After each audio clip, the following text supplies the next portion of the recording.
नहमदुहु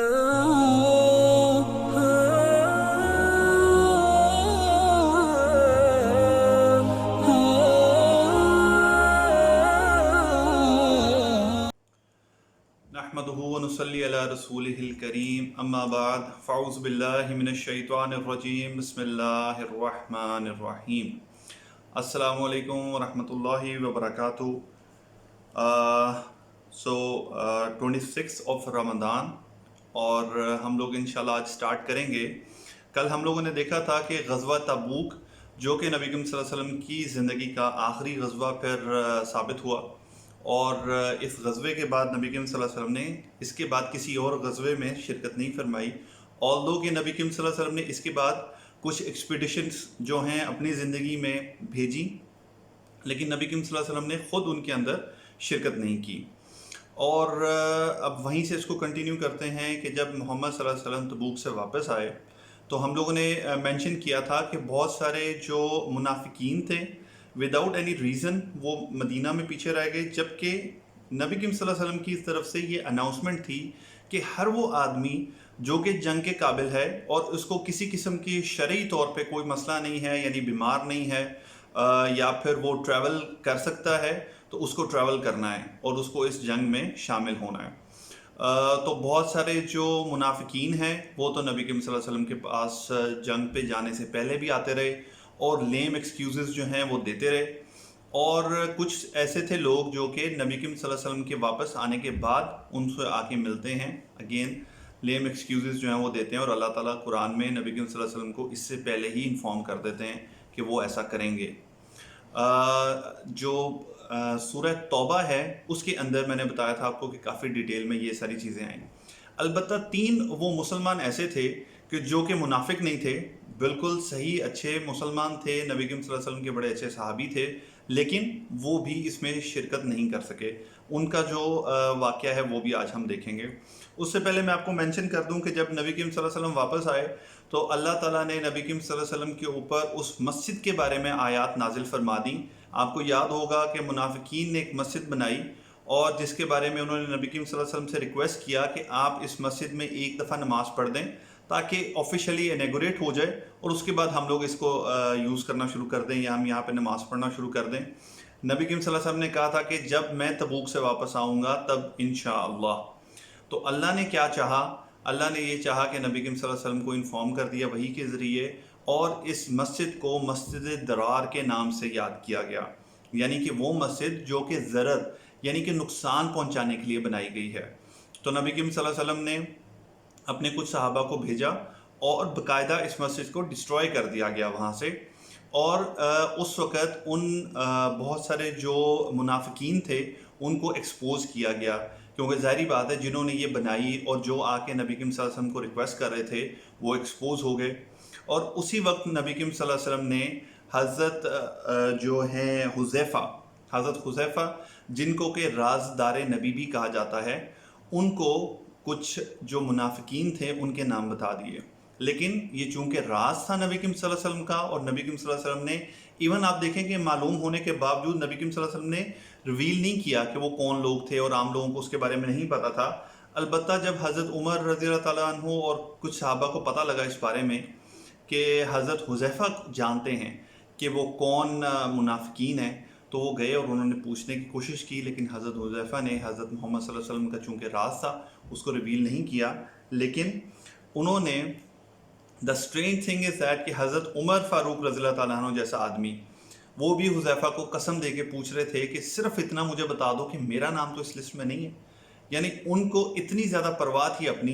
कि उनको उमर जैसा आदमी पूछ रहा था कि बस इतना बता दो मुझे कि मेरा नाम तो नहीं है इस लिस्ट में।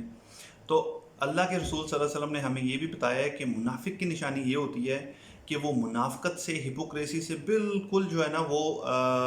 अपने आप को महफूज समझता है। वो समझता है कि मैं तो हिपोक्रेट हो ही नहीं सकता। और मोमिन की निशानी ये है कि वो हर वक्त डरता रहता है और अपने अंदर ये चीज़ें देखता रहता है कि कहीं मुनाफिकों की वाली कोई निशानियाँ मेरे अंदर तो नहीं आ गई। तो ये एक आप कह लें कि टेस्टिंग है हम लोगों के लिए कि हम लोग किस तरह से इस चीज़ से बिल्कुल जो है वो कॉन्फिडेंट हो जाते हैं कि हमारे अंदर तो कोई ऐसा मसला ही नहीं है। हमेशा अगर उमर रज़ियल्लाहु ताला अन्हु जैसा आदमी जो है वो चेक कर रहा है और अपने लिए परेशान है, so we are nowhere. So हमें हर वक्त अपने अंदर अपने आप को चेक करते रहना चाहिए कि कहीं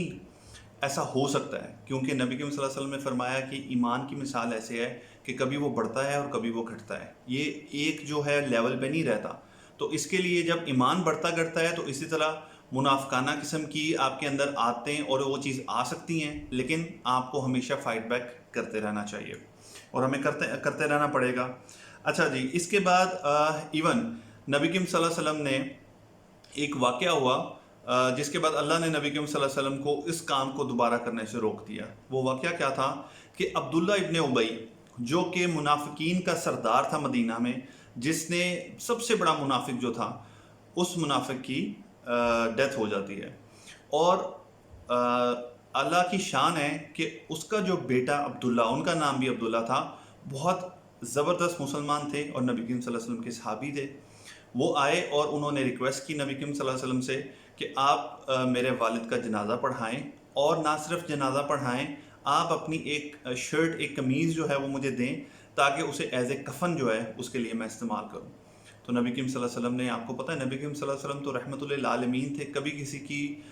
जो रिक्वेस्ट थी उसको वापस करते ही नहीं थे। नबी करीम सल्लल्लाहु अलैहि वसल्लम ने अपना कुर्ता मुबारक जो है वो भी दे दिया, और फिर उन्होंने रिक्वेस्ट की कि आप आके उसका जनाजा भी पढ़ाएं। हज़रत उमर रज़ियल्लाहु तआला अन्हु ने नबी करीम सल्लल्लाहु अलैहि वसल्लम के कपड़े पकड़े और उनको रोका कि आप इसका जनाजा ना पढ़ाएं, क्योंकि वो तो एक खुला मुनाफिक था, सब लोग जानते थे। लेकिन नबी करीम सल्लल्लाहु अलैहि वसल्लम ने कहा कि मुनाफिकीन के बारे में अल्लाह ताला ने जो है वो कुरान में ये कहा है कि मुझे इख्तियार दिया है, आप चाहें तो उनके लिए इस्तग़फ़ार करें और आप चाहें तो उनके लिए इस्तग़फ़ार ना करें, लेकिन अल्लाह उन्हें माफ़ नहीं करेगा। तो नबी करीम सल्लल्लाहु अलैहि वसल्लम बीइंग सो मर्सीफुल, उन्होंने कहा कि मैं तो इस्तग़फ़ार करूँगा कि शायद फिर भी अल्लाह ताला उसको माफ़ कर दे। इसके बाद जब ये जनाजा पढ़ लिया गया तो अल्लाह ताला ने कुरान में आयत नाज़िल फरमा दी कि आज के बाद इन मुनाफिकीन की कब्रों के ऊपर आप कभी भी खड़ा नहीं होएंगे, यानी उनका जनाजा नहीं पढ़ेंगे। तो इसके बाद नबी करीम सल्लल्लाहु अलैहि वसल्लम को रोक दिया गया, और इसीलिए नबी करीम सल्लल्लाहु अलैहि वसल्लम जो है कुछ जनाजों में नहीं जाया करते थे, और नबी करीम सल्लल्लाहु अलैहि वसल्लम के बाद हज़रत उमर और दूसरे सहाबा जो हैं वो हज़रत हुज़ैफ़ा को देखा करते थे, क्योंकि he was knowing the name of those Hippocrates. तो उनके बारे में देखा करते थे कि ये जनाजे पे जा रहे हैं या नहीं जा रहे, और अगर वो नहीं जा रहे होते थे तो ये हजरात भी उसमें शिरकत नहीं करते थे। तो ये मामला था मुनाफिकीन का। अल्लाह ताला ने आहिस्ता आहिस्ता उनका भी जो सरखेल था उसको ख़त्म कर दिया।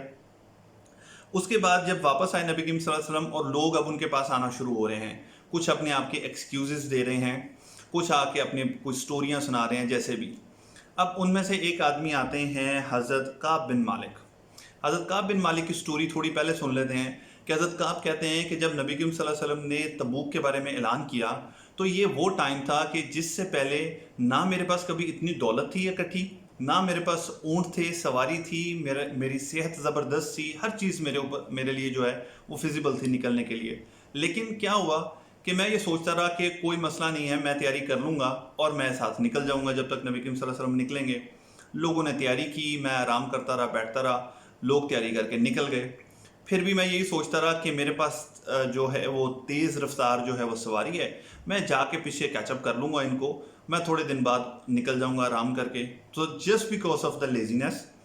जो कि अप्रोच आजकल हम लोग मोस्टली लोगों की होती है। इवन सबसे ज़्यादा अप्रोच हमारी नमाज के बारे में होती है कि अभी टाइम पड़ा हुआ है, पढ़ लेंगे, अभी टाइम है देख लेंगे, और एंड टाइम पे या हमें कोई काम पड़ जाता है, या फिर सुबहान अल्लाह हम किसी ऐसी चीज़ में मसरूफ़ हो जाते हैं कि हमारे दिमाग से ही निकल जाता है कि जब हम किसी चीज़ को अपनी लेजीनेस की वजह से डिले करते हैं तो वो हमारे लिए चीज़ मुश्किल होना शुरू हो जाती है। ये अल्लाह का कानून है, और यही कानून जो है वो साबित आ गया इन सहाबी के ऊपर कि वो कहते हैं कि इस तरह करते करते इतने दिन गुजर गए कि अब मैंने सोचा कि अब मैं किसी तरह भी उनको जाके पकड़ नहीं सकता, काफिले को मैं नहीं मिल सकता। तो वो फिर अल्टीमेटली मदीना में रह गए। अब वो कहते हैं कि मुझे शर्मिंदगी होती कि जब भी मैं बाहर निकलता तो या तो मुझे बूढ़ी औरतें और ज़ईफ़ लोग, बीमार लोग वो नज़र आते, या मुझे वो नज़र आते जिनके बारे में हमें शुबा था कि ये मुनाफिकीन हैं, वो चलते फिरते नज़र आते, और मुझे कोई नज़र ही ना आता। ये जो हैं उनके दरमियान वहाँ थे। अब ना तो रहने के लिए उनका दिल करता, ना वो जाके उसको काफ़िले को पकड़ सकते थे। इसी कशमकश में वो कहते हैं कि काफ़ी दिन गुजर गए कि हमारे पास ये इत्तला आनी शुरू हो गई कि नबी करीम सल्लल्लाहु अलैहि वसल्लम वापस आ रहे हैं। अब मैंने सोचना शुरू कर दिया, कुछ लोगों से मशवरा भी करना शुरू कर दिया। कुछ लोगों ने मुझे कहा कि तुम اور بھی لوگ جو ہیں وہ نبی کریم صلی اللہ علیہ وسلم کے پاس جا کے اپنی سٹوریز و ایکسکیوزز جو ہیں وہ پیش کر رہے ہیں. تم بھی پیش کر دو، وہ رحم کرنے والے ہیں، جو کہ نارملی ہم لوگ سوچتے ہیں کہ غلطیاں اپنی کر لیتے ہیں، پھر نہیں، وہ اللہ تعالیٰ رحم کرنے والا ہے، وہ غفور الرحیم ہے، وہ معاف کر دے گا. وہ سب باتیں اپنی جگہ پہ ٹھیک ہیں، لیکن ہم لوگوں کی بھی تو کوئی اللہ تعالیٰ نے ذمہ داری رکھی ہے کہ نہیں؟ الٹیمیٹلی وہ کیا سوچتے ہیں کہ جب نبی کریم صلی اللہ علیہ وسلم آئیں گے تو میں ان کے سامنے حاضر ہو جاؤں گا اور دیکھوں گا اس وقت میں کیا کر سکتا ہوں. اب نبی کریم صلی اللہ علیہ وسلم آتے ہیں، نبی کی صلی اللہ علیہ وسلم کی عادت ہوتی ہے کہ وہ آتے ہی مسجد میں آتے ہیں، 2 رکعت نماز پڑھتے ہیں اور پھر بیٹھ جاتے ہیں. اب لوگ ان سے ون بائی ون ملنے کے لیے آ رہے ہیں، وہ ان کو ایکسکیوزز پیش کرتے جا رہے ہیں اور نبی کریم صلی اللہ علیہ وسلم ان کو واپس بھیجتے جا رہے ہیں. اب جب حضرت کعب بن مالک آتے ہیں تو وہ کہتے ہیں کہ نبی کریم صلی اللہ علیہ وسلم نے میری طرف مسکرا کے، جیسے ایک دکھ بڑی مسکراہٹ ہوتی ہے یا پھر آپ کہہ لیں کہ ایک سارکاسٹک قسم کی ہوتی ہے، تو انہوں نے پوچھا کعب تمہارے ساتھ کیا ہوا کہ تم کیوں نہیں آ سکے؟ تو وہ اسی ٹائم جو ہے وہ کہتے ہیں کہ آئی جسٹ میلٹڈ، اور میں نے نبی کریم صلی اللہ علیہ وسلم کو کہا کہ اللہ نے مجھے زبان دی ہے، اللہ نے مجھے الفاظ دیے ہیں. اگر آپ کی جگہ کوئی بھی آدمی ہوتا نا تو میرے پاس اتنی خطابت تھی کہ میں اپنی باتوں کے اندر اس کو ایسا مولڈ کر لیتا کہ میں اپنی بات کو منوا لیتا اور اس کو میں خوش بھی کر لیتا، اور میں چاہتا تو آپ کے ساتھ بھی یہ کر لیتا، لیکن میں جانتا ہوں کہ اللہ تعالیٰ آپ کو وحی کے ذریعے جو ہے وہ انفارم کر دیں گے. اس لیے ایسی کوئی بات بل دے کے کرنے کی تو کوئی فائدہ نہیں ہے. تو سیدھی سی بات یہ ہے کہ میرے پاس کوئی ایکسکیوز نہیں تھا، ہر چیز میرے پاس اویلیبل تھی، لیکن میں پھر بھی حاضر نہیں ہوا. تو اللہ کے رسول صلی اللہ علیہ وسلم کہتے ہیں کہ ٹھیک ہے، تم چلے جاؤ اور تمہارا معاملہ جو ہے وہ اللہ جو ہے اس کے سپرد ہے، اللہ تعالیٰ تمہارے بارے میں فیصلہ کریں گے. اب حضرت کعب بن مالک جو ہیں وہ واپس آ جاتے ہیں. کچھ آ کے وہ 1-2 ساتھیوں سے پوچھتے ہیں کہ اور بھی کوئی لوگ ہیں جن کا یہ معاملہ ہوا؟ تو لوگ ان کو بتاتے ہیں کہ 2 اور آدمی ہیں، حلال ابن امیہ اور مرارہ ابن ربیہ،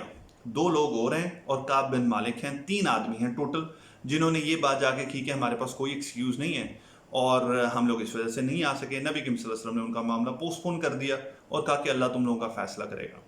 اور باقی کے جو تمام مسلمان تھے ان کو یہ انسٹرکشن دے دی گئی کہ اب آپ کا ان کے ساتھ کوئی تعلق اور کوئی لنک نہیں ہے، اب آپ کی میل ملاقات ان سے بند ہے، سوشلی بائیکاٹ ہے. اب وہ لوگ آتے جاتے بازاروں میں ملتے. حضرت حلال بن امیہ کے بارے میں آتا ہے وہ تو ایک ایلڈرلی پرسن تھے، وہ تو باہر نکلتے ہی نہیں تھے. کعب بن مالک کہتے ہیں میں کیونکہ ایک جوان آدمی تھا تو میں باہر نکلتا، لوگوں سے ملتا، بازاروں میں جاتا، مسجد میں نماز کے لیے آتا، لیکن کوئی میرے سے ملتا نہیں تھا. میں سلام کرتا، سلام کا کوئی جواب نہیں دیتا تھا. اللہ کی طرف سے انسٹرکشن تھی. مسجد نبوی میں جاتا، میں نماز پڑھتا، اور وہ کہتے ہیں کہ جب میں نبی کریم صلی اللہ علیہ وسلم کی طرف دیکھتا تو وہ میری طرف نہیں دیکھ رہے ہوتے تھے، اور جب میں نماز پڑھا ہوتا یا میں بیٹھا ہوتا اور ان کی طرف نہیں دیکھتا تو میں فیل کر سکتا تھا کہ نبی کریم صلی اللہ علیہ وسلم میری طرف دیکھ رہے ہیں. یعنی محبت تھی اپنی جگہ پہ، کوئی ان سے نفرت نہیں کر رہا تھا، سب ان کے لیے دعائیں کر رہے تھے کہ اللہ تعالیٰ ان کو بخش دے، لیکن حکم تھا اللہ تعالیٰ کا کہ آپ نے بائیک آؤٹ کرنا ہے. کچھ دن گزرے، آلموسٹ 20-25 ڈیز، کہ اللہ تعالیٰ کی طرف سے یہ حکم آ گیا، نبی کریم صلی اللہ علیہ وسلم نے پیغام بھجوا دیا کہ تم لوگ اب اپنی بیویوں سے الگ ہو جاؤ. تو انہوں نے پوچھا کہ کیا ہم اپنی بیویوں کو طلاق دے دیں؟ انہوں نے کہا نہیں، طلاق نہیں دو، لیکن تم لوگ ان سے الگ ہو جاؤ. تو حضرت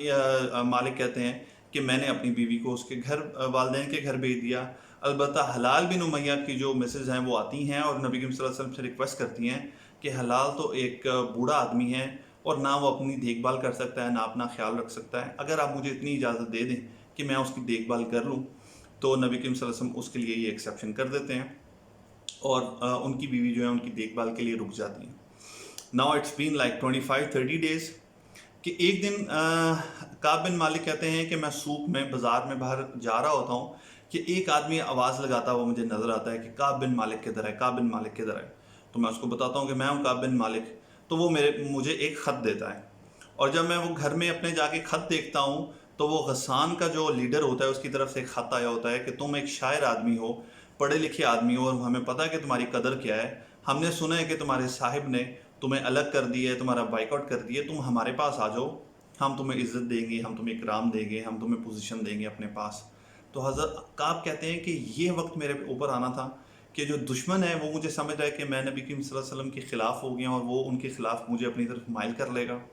انہوں نے بہرحال وہ خط جو ہے وہ جلا دیا. اور اب وہ کہتے ہیں کہ حالت ایسی ہو گئی تھی کہ ہم لوگوں کے دل جو ہے وہ اس طرح سے تنگ تھے کہ ایسا لگتا تھا کہ زمین پہ کوئی جگہ ہمارے لیے باقی نہیں رہ گئی ہے. اٹ واز اراؤنڈ 50 days، 50 دن تک ان کی یہ حالت رہی، سوشلی بائیکاٹڈ رہے، کوئی ان سے مل نہیں رہا تھا، اور ٹاپ آف ایوری تھنگ نبی کریم صلی اللہ علیہ وسلم جو ہے وہ ان سے بات نہیں کر رہے تھے، وہ جا کے وہاں پہ اسلام کرتے لیکن کوئی ان کو جواب نہیں ملتا نبی کریم صلی اللہ علیہ وسلم کی طرف سے. تو یہ بہت بڑی تکلیف تھی ان کے لیے. 50ویں دن جو ہے وہ نبی کریم صلی اللہ علیہ وسلم جو ہیں وہ صحابی کو بھیجتے ہیں اور